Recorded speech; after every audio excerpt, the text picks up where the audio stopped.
नमस्कार, आप देख रहे हैं वीकी न्यूज और मैं युधिष्ठिर उपाध्याय। भारत में लॉकडाउन 3.0 लागू कर दिया गया है। इस लॉकडाउन में अर्थव्यवस्था के मद्देनजर कुछ रियायतें दी गई हैं। कुछ जरूरी सेवाओं समेत ऑफिसों में भी काम शुरू हुआ है। फैक्ट्रियों में भी काम करने के लिए 33% मजदूरों को मंजूरी दी गई है। लेकिन इन सबके बीच कांग्रेस को गरीबों की चिंता लगातार सता रही है। पहले तो प्रवासी मजदूरों का किराया वहन करने की घोषणा करने वाली सोनिया गांधी सामने आई तो इसकी पोल खुल गई कि सरकार की तरफ से 85%, तो वहीं राज्य सरकारों की तरफ से 15% किराया वहन किया जा रहा है। तो वहीं अब कांग्रेस की तरफ से राजनीति करने के लिए एक और नया दांव चला गया है, जिसके चलते कांग्रेस को एक बार फिर गरीबों का रहनुमा बनकर राजनीति करना भारी पड़ गया और सुप्रीम कोर्ट की तरफ से कांग्रेस को तगड़ा झटका भी लगा है। आइए आपको पूरा मामला बताते हैं कि किस तरह कांग्रेस को कोरोना काल में राजनीति करने के चलते हर तरफ से मुंह की ही खानी पड़ रही है।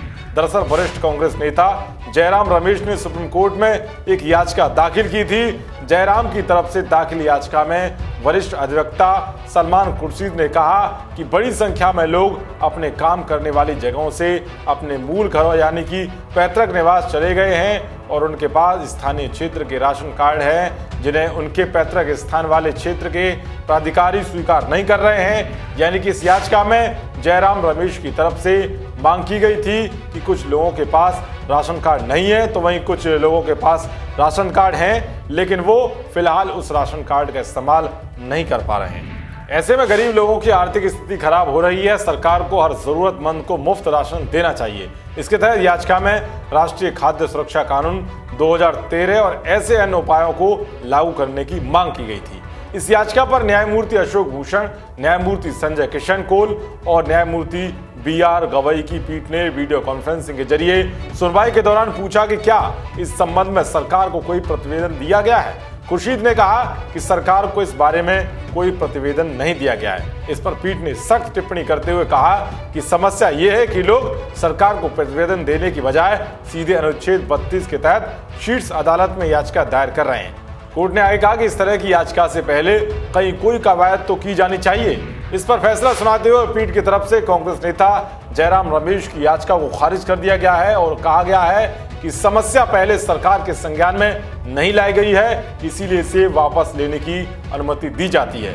पीठ ने कहा कि याचिकाकर्ता को इस बारे में विस्तार से केंद्र को प्रतिवेदन देना चाहिए, जिस पर सरकार गौर करेगी। बता दें कि ये पहला मौका नहीं है। इससे पहले भी मोदी सरकार के कामों को लेकर सुप्रीम कोर्ट में याचिका दाखिल की जा चुकी है। प्रशांत भूषण ने एक याचिका दाखिल की थी जिसमें उन्होंने मांग की थी कि होटल और रिसोर्ट का इस्तेमाल प्रवासी मजदूरों के लिए किया जाना चाहिए। इस याचिका को भी सुप्रीम कोर्ट ने बिना किसी देरी किए खारिज कर दिया है। सुप्रीम कोर्ट ने कहा कि लाखों लोगों के पास लाखों विचार हैं, हम सभी के विचार नहीं सुन सकते और इसीलिए सरकार को बाध्य नहीं कर सकते।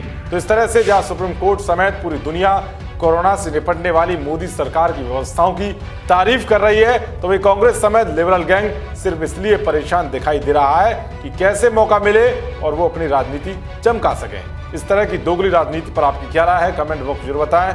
देश और दुनिया की तमाम खबरों को पाने के लिए देखते रहिए वीकी न्यूज। जय हिंद, जय भारत।